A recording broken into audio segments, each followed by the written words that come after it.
Yeah, now it'd be good. Just rode my ankle a little bit, but I'll be fine. Okay, well, you're the player of the match. Brilliant goal, brilliant performance. And nobody saw that coming at half-time. And he's talking us through the two finishes. We'll come to the second one in a moment. That's straightforward. What about the first one? Because you're a goal scorer and you still don't think he scored this goal. Oh, I would have taken it as well if I was him, Yeah. of course. But it's... Well, do you know what it is? It's a foul, in my opinion. It shouldn't even have been a goal. But really? Once it was I think it's a foul. And if it was given a goal, it should have been an own goal. I think that he might have the faintest of touches, but his touch might knock the ball forward 6 inches or something. It's Gehi that actually knocks it into the goal. The momentum started, and they looked like the team that were going to go forward. I thought Manchester City were wilting in that second half. What was the central defender's view there, if you're Mark Gehi? Yeah, an unbiased opinion. I thought it was a foul. The fact that his foot was there for me for it to be a foul. OK, that's debatable and a little scruffy. What about the second one and the improvisation here from Dom? Too many bodies around him. Or you take a touch and you bring someone... Or you do what he did, which was incredible. I mean, defensively, though, Jolien, Gonzalez at fault, bit of Gehi, O'Reilly, Kusanov could have come across. Yeah, again, there's lack of communication, organisation, but take nothing away from the finish, the improvisation, instinctive. Again, Kusanov could continue his run towards Solanke and maybe apply a little bit more pressure, but all credit to Dominic Solanke there. There's literally nowhere else he could put it, was there? I mean, because it's not like you can get any pace on that. You've just got to loop it in and into that far corner. And Donnarumma just gets a finger on it as well. Literally, it's perfect.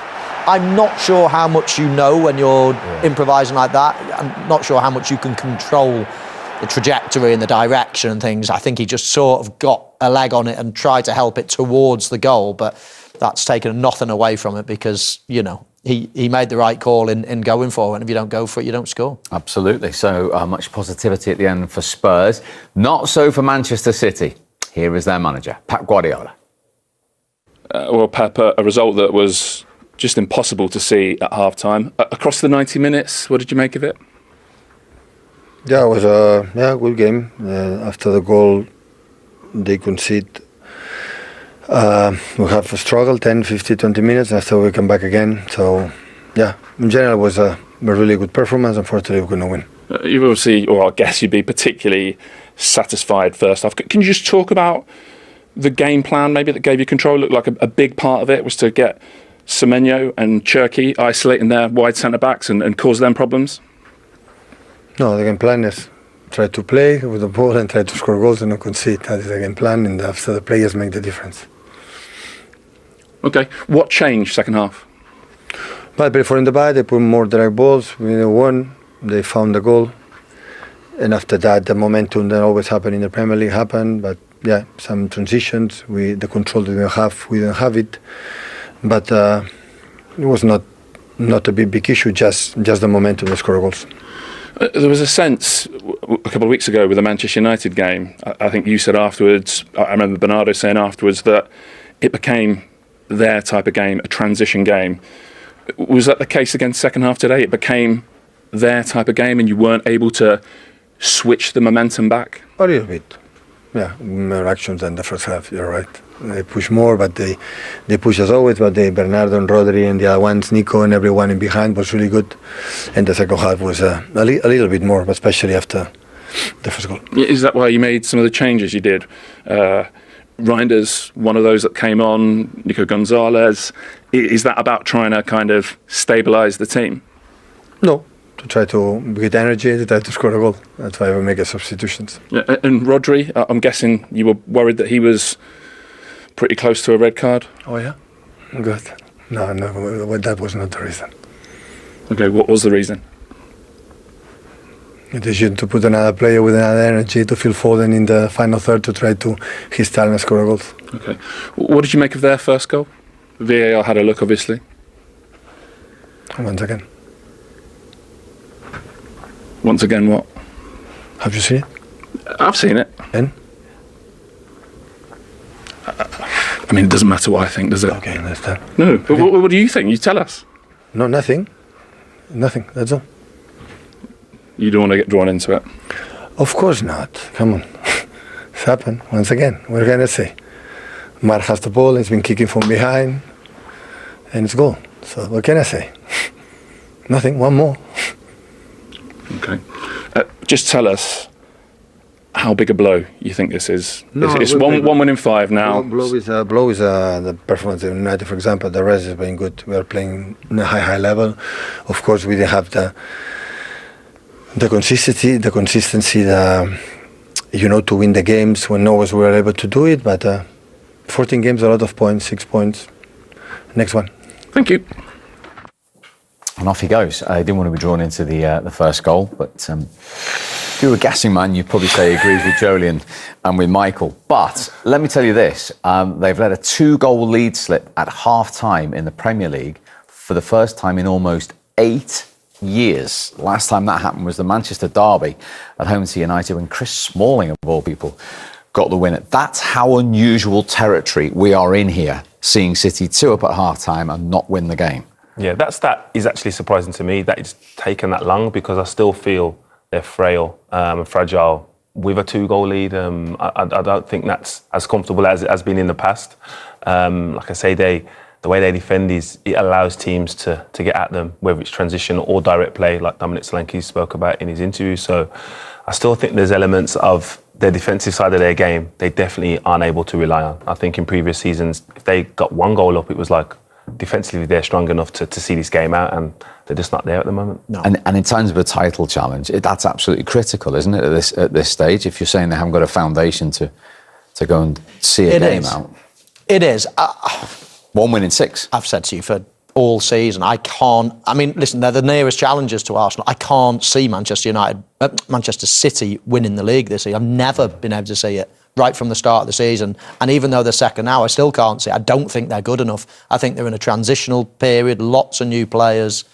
I think they're shaky at the back. I think the best player, Rodri, is taken a fair bit of time, quite naturally, to come back to form. I just don't think they're good enough to win the Premier League at the moment.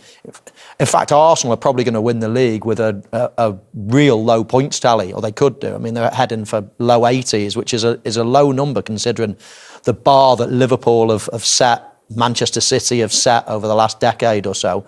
This is going to be a low points season, and none of these teams at the moment have got the quality, the consistency to muster a challenge. They're basically handing it to Arsenal. And Arsenal are a good team, don't get me wrong. They're an efficient team, but they're not a team like we've seen in the last few years that are going to go and blitz the league and win it by 10 points because of their great football. They're going to probably, win it through solidity and, grinding out a few games as well, and, a lot of set pieces, etc., etc. Very good team, yes, but they're not been pushed by the real teams, the Cities and the Liverpools this season. And as I say, I can't see Manchester City challenging Arsenal, really.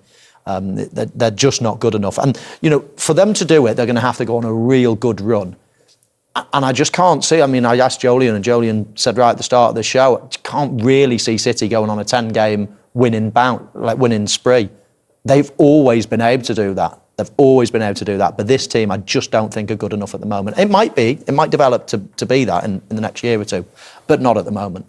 Yeah, I echo that. At first I thought, do I see Arsenal dropping enough points for City to catch?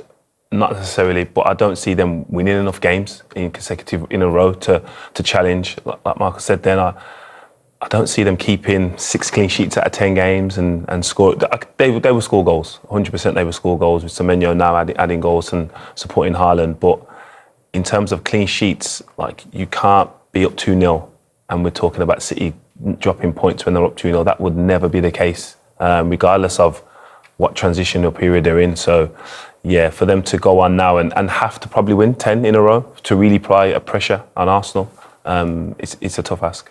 They've got to try and make that fixture in April matter, haven't they? The Etihad when Arsenal come. Exactly. But in the meantime, they go to Anfield next.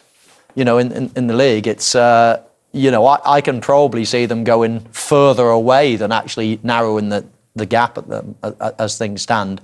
So that's going to be difficult for them. But hey, long way to go still. 6 points is certainly possible to overhaul for any team, but I just don't think that City have got that capability, and I see Arsenal as very, very effective. I don't think they're going to throw anything away. I think they're going to soldier on and keep that distance between them. OK, let's squeeze in some reaction. Conor Gallagher is waiting to speak to us live from the Tottenham Hotspur Stadium. Well played, Conor. I mean, what a turnaround that was. Thank you. Yeah, it was a great second half after a tough first half, but I thought we showed great character and personality, and we really stuck together to get that result tonight. Was there a feeling at half-time? Score next and you never know?